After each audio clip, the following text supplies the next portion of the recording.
haul. I just grabbed a wholesale lot from the warehouse. These lots are of 10. They're all different titles and dates ranging from the 1820s to the 1890s.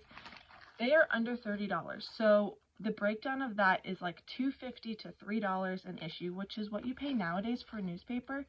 So what you pay now, you can get a newspaper from the 1800s. So you might be thinking, what can you find good in a $3 newspaper? I'm going to show you. We're just going to go through together and see what we can find in these $3 issues. The very first thing I noticed when I open up these lots are all of the advertisements. I love old advertisements for two reasons.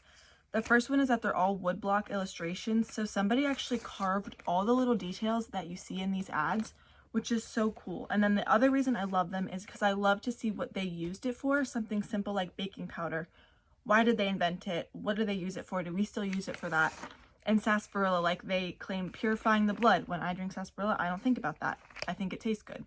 So it's cool to see those different ads and like what they were trying to sell when they were putting these ads out. So speaking of sarsaparilla, I just opened the first paper of my lot. It's a Daily Union from 1849.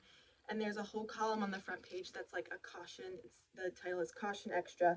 And it's a guy named Old Dr. Jacob who has a sarsaparilla brand, and it's pure 100%.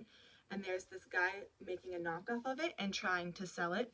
So it's a whole warning about why you shouldn't be drinking this knockoff sarsaparilla, and you need to drink Old Dr. Jacob. So little 1849 drama. My next paper is the Vermont Gazette, and this is such a cool way to grow your collection because you can see how different titles set up their newspaper too. Like this is two single sheets that aren't together. It gives little stories like this one woman froze to death. She walked out of her house. She was 100 years old and she just walks out of her house one night 2 miles barefoot and freezes in an empty house. So just random stories like that are kind of cool. Next issue is the Salem Gazette. It's kind of cool to own a paper from such a well-known town too, Salem, Massachusetts.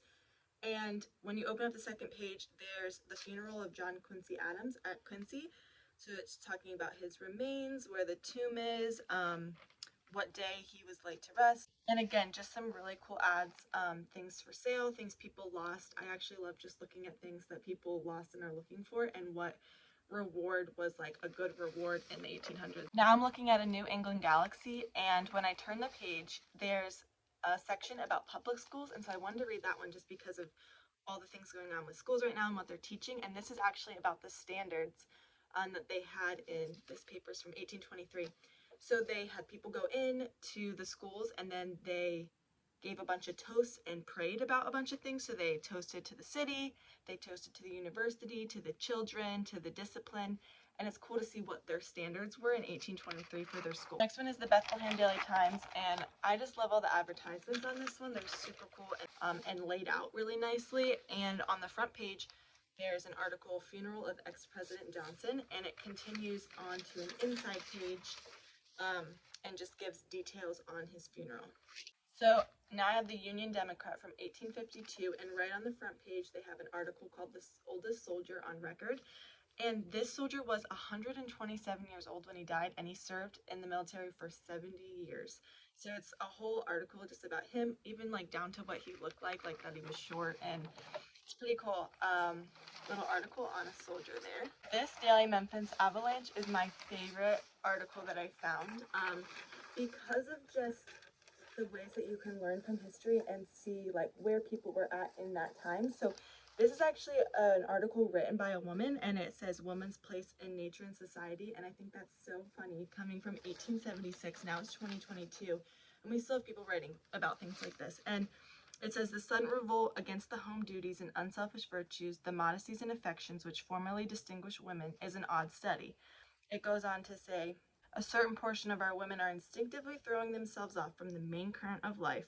And it says nowhere where a woman's rolling is anything going right. I think it's just very funny to see that kind of article being written in 1876 where they think that that is when women are kind of going off the rockers, because I would love for the woman that wrote this article to see 2022.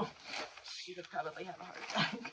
Article that I just found is about a murder in Florida, and if you like following old murders, I like to read them because of the words that they use. Like now, if you saw it in a paper, it would say their names. but sometimes it calls them names in these old papers like a demon or Brew. So this one is about a murder in Florida, and Indians killed the mailman, and they killed him at 2 o'clock in the afternoon, and nobody found him until 10 o'clock at night, and it was on a main road that he was delivering mail to. If these lots teach you anything, it's just to look back in history and see it either repeating itself or how far we've come from the 1840s, 1800s, and even just something as simple as the advertisements, what they use them for. Do we still use them like that? Do we have a different use for them now?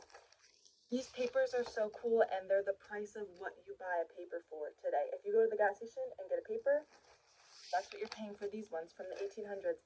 And they don't have some huge headline, some like breaking news banner, but just even the everyday stories. And there is even some good stuff like the funerals of presidents and things like that that are in these papers, these $3 papers. So it's a great way to start your collection.